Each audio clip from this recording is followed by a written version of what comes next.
Nikolaj, welcome back to the Thronecast. Thank you. It's lovely to see you again. Now, obviously, last time we spoke to you, Jaime Lannister, riding high, Kingslayer, Master Swordsman. Yes. Luck's changed a bit. A lot. A lot. Yeah, he's not a happy trooper anymore. He's that little shit Rob Stark captured him. That's not very nice. How's it for you as an actor going from, gorgeous cloaks and fighting people to basically being in a prison? It's tied to a post, caught in my own. It's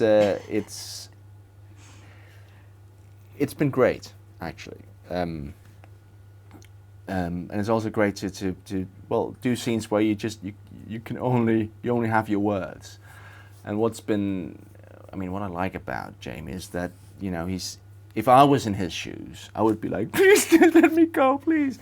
But he's not going to give you that satisfaction. He's not going to. He doesn't care. There's no question about the fact that he hates being in this situation. It goes against everything that he is.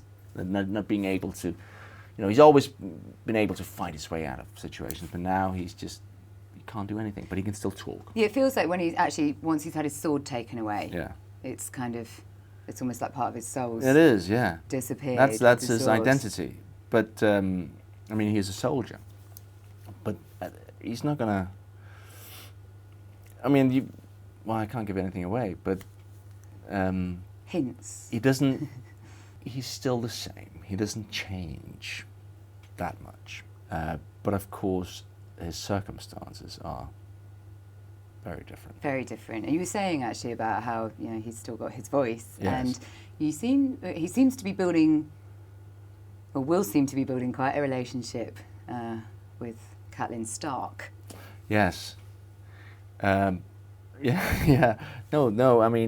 He knows that they need him, and he knows that. He believes that they still have all the Stark children.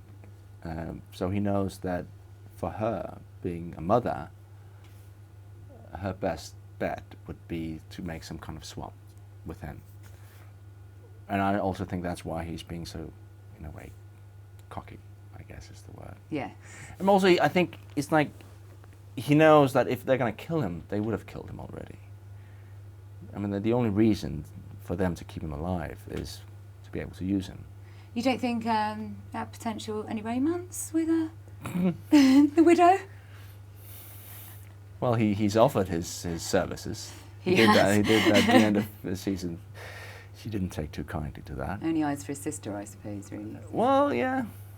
Which is lovely. It's lovely. When you walked into the part, potentially one of the most hated characters in the show, which is really saying something for Game of Thrones. Well, I do think his Joffrey has taken the crown. Yeah. I think. He's a psychopath. He's horrible. Yes. But what a great actor, I have to say. What was the question? How is it for you as an actor? Do you sort of relish that? No. I love it. I love playing Jaime because it's so much fun doing those scenes because he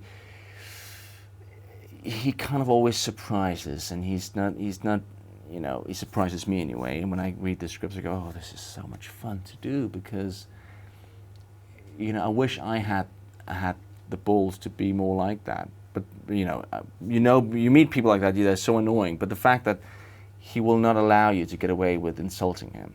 Because that's actually, if you look at the scenes again, every scene, like in the season 1 with Ned Stark, with Catelyn Stark, or anyone, they always start out with basically insulting him, saying, well, we all know you're a piece of shit, like Kingslayer or whatever. He's not just going to accept that. He's just going to go, really? I am? Well, let's talk about you then. And then he's only being truthful. The things he says are all true. It's very inappropriate, though. Love how you defend him. I think it's brilliant. I've heard you do that quite a few times, and I think it's brilliant. How's the fan reaction been? It's been amazing, I have to say. Of course, the most extreme was and the most fun was we went to Comic-Con in July, yes.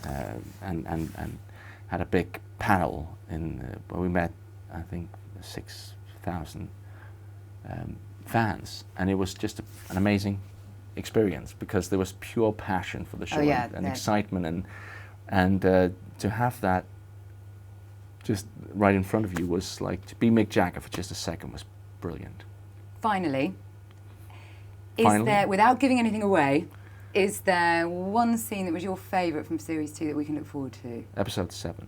Oh, wow, very specific. Any hints? Or?